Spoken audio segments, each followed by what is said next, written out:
మొట్టమొదటి హైదరాబాద్ రాష్ట్రానికి బూర్గుల రామకృష్ణారావు గారు ముఖ్యమంత్రి అయితే ఇవాళ ఈ తెలంగాణ రాష్ట్రానికి మళ్ళీ పాలమూరు బిడ్డ, ఒక రైతు బిడ్డ, ఒక పేదోడి బిడ్డ ఇవాళ ఈ రాష్ట్రానికి ముఖ్యమంత్రి అయితే ఎందుకు ఓర్వలేకపోతున్నారు వీళ్ళని నేను అడుగుతున్నా.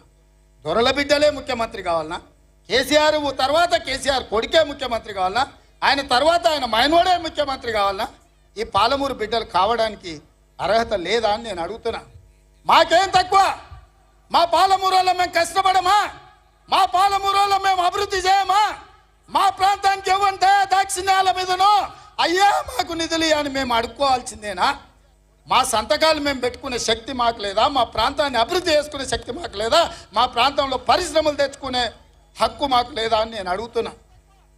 ఇవాళ దొంగలతో చేరి కుట్రలు కుతంత్రాలతోని అర్ణమ్మ బీజేపీ ముసుగులో బీఆర్ఎస్ వాళ్ళతో కుమ్ముకై ఇవాళ రేవంత్ రెడ్డిని పడగొట్టాలి, రేవంత్ రెడ్డిని బలహీనం చేయాలి, తద్వారా పాలమూరు జిల్లాను ఎండబెట్టాలన్న ఆలోచన చేస్తుంది. ఇవాళ మీరు ఆలోచన చేయండి. మన్నే శ్రీనివాసరెడ్డి 5 ఏళ్ళు మనకి ఎంపీ. ఏడున్నాడు ఆయన? ఇంట్లో లేడు, సొంట్లో లేడు, సోయిలో లేడు. మీ ఎమ్మెల్యేలు పాతోళ్ళు 10 ఏళ్ళు ఎమ్మెల్యేలు ఉన్నారు. ఎవడన్నా బీఆర్ఎస్ కోటేమని అడుగుతుండా? ఎవడన్నా ఊర్లలోకి వచ్చిండా?